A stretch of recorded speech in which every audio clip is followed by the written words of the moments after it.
এইখিনি new market অৰ্থাৎ ওচৰতে পুহপিতাৰে গাঁও এইটো এটা এনেকুৱা এটা ৰাস্তা য'ত মানে নিৰল নিস্তব্ধ ৰাস্তা। ইয়াৰ ওচৰে পাজৰে মানুহ বহুত কম, মানুহ যাতায়াত হৈ থাকে।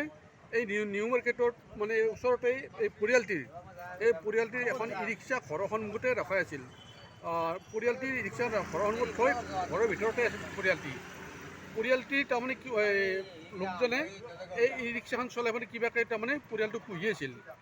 তেওঁলোক ঘৰৰ ভিতৰত থাকোঁতেই ঘৰৰ সন্মুখত থকা গেটৰ সন্মুখত থকা ই ৰিক্সাখনৰ পৰাই এজন দুৰ্বৃত্তই স্কুটি লৈ আহি পেলাই এই বেটাৰীটো খুলি আছে। তাৰমানে লগৰ গম পাই তাৰমানে সকলো ৰাইজ যাতে উপস্থিত হ'ল, লগৰ তাৰমানে দুষ্কৃতিকাৰী চোৰজনক কৰায়ত্ব কৰিলে।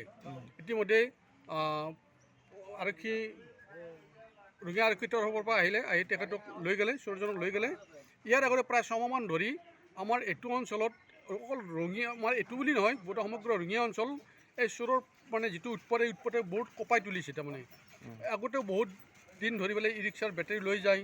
আৰু এনেকুৱা বুলি নহয়, এই চোৰৰ উৎপাত এনেকুৱা বাঢ়িছে, মানুহৰ পৰিয়ালৰ ঘৰৰ ভিতৰত সোমাই বহুত সোণা টকা পইচা আদিও লুটি লৈ যায়। এয়েই নহয়, আমাৰ জগন্নাথ বুঢ়াঘাট থান পুহপিতাত স্থিত জগন্নাথ বুঢ়াঘাট থানৰ শিৱ মন্দিৰৰ পৰা আগতে বহুতবাৰ পইচা লৈ গৈছে। এইবাৰো এইকেইদিনমান আগতে জগন্নাথ মন্দিৰৰ ভিতৰত প্ৰৱেশ কৰিব বিচাৰিছিল, কিন্তু ব্যৰ্থ হ'ল। তলটোৰ দৰ্জাৰ হেণ্ডেল ভাঙি প্ৰৱেশ কৰিব বিচাৰি মানে প্ৰভুৰ যিটো মানে বিগ্ৰহ দেখা পাই ভয়তে পলাই গুচি গ'ল। গতিকে তেনেকৈ ব্যৰ্থ হ'ল।